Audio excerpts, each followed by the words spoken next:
Attention! Your mandatory one-year isolation period begins now. You may not interact with another human in any form until the timer expires. Failure to comply will result in immediate consequences. Imagine a world where every citizen, at some point in their life, must undergo a mandated period of complete isolation. No communication, no human interaction, no exceptions. It is presented as a societal necessity, an opportunity for self-discovery, resilience, and independence. But is it truly a gift or a slow unraveling of the human psyche? Attention! Your mandatory one-year isolation period begins now. You may not interact with another human in any form until the timer expires. Failure to comply will result in immediate consequences. The door locks behind you with a finality that reverberates through your bones. No messages, no phone calls, no accidental eye contact with a stranger. For 365 days, you are alone. Not stranded on some desolate island, not locked in a prison cell, just alone. A fully furnished apartment, stocked with necessities, and yet it feels hollow. At first, it's easy to romanticize. Finally, time to focus. No distractions, no obligations.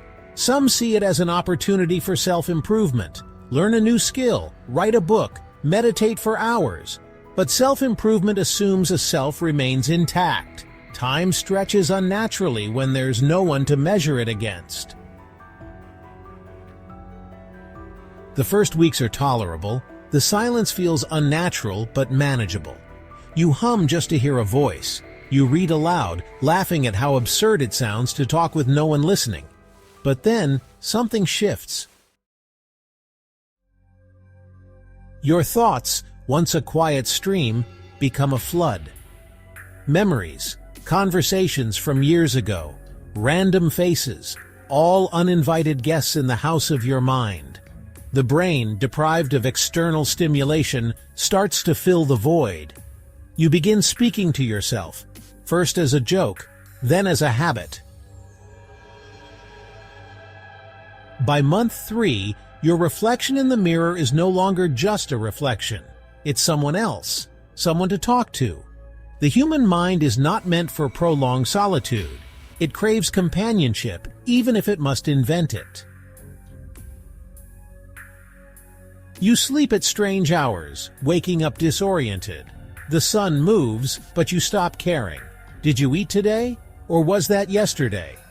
The calendar is meaningless. The human brain is wired to process the passage of time through events, interactions, and social cues. Without them, the days dissolve into a blur. By month 6, some lose grip on what is real. Shadows at the edge of vision feel sentient. A knock at the door, no one is there. Did you imagine it? Or was it always part of the experiment? The worst part? You have no way to confirm. When the year finally ends, the door opens. The world rushes back in like a tidal wave, but something is wrong. The voices of others sound artificial. The faces of loved ones seem unfamiliar. You should feel relief, but instead, you feel displaced.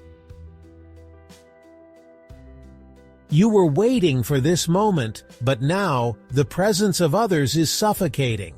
Their emotions are too loud. Their expectations feel like chains. You hesitate before speaking. Your words feel foreign in your own mouth. Did you always talk like this? Were you always this person?